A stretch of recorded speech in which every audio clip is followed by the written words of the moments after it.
In corsia 1 parte Michele Orru, Ginnasio Pordenone. Alla 2 Valerio Lombardo, Sport Village Pesaro.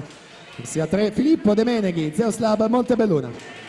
Alla 4 Alberto Camilotto, Idros. Corsia 5 Giovanni Gallina, Zeus Lab Montebelluna. Corsia 6 Alessio Sartoretto, Idros. Alla 7 Filippo Pavoni, Visauro. In 8 Leonardo Giraudi, Ravinantes, Torino.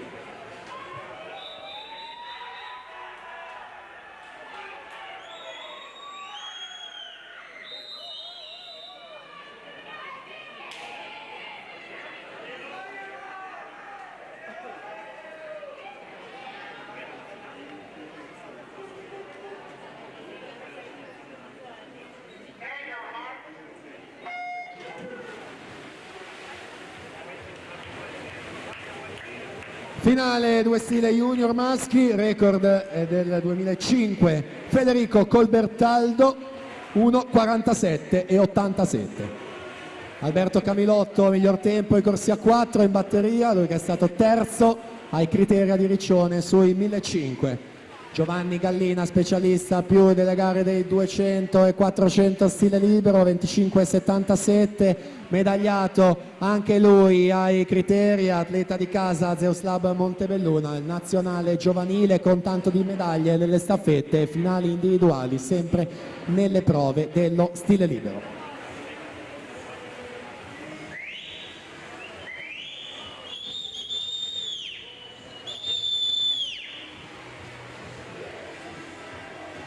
(54,34) Gallina, De Meneghi 54,52, Camilotto 54,85, Sartoretto 54,88.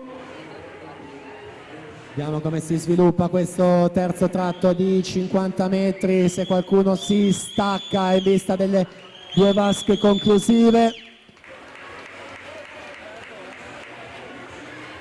De Meneghi prende il comando alla 3 con 29,13, Gallina 29,41, Camilotto il più veloce 28,95.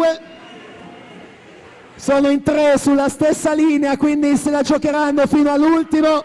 De Meneghi alla 3, Camilotto alla 4, Gallina alla 5.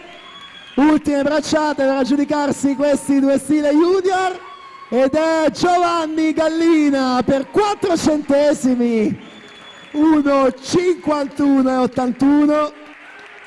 Alberto Camilotto 1,51,85, quindi Filippo De Meneghi 1,52,40.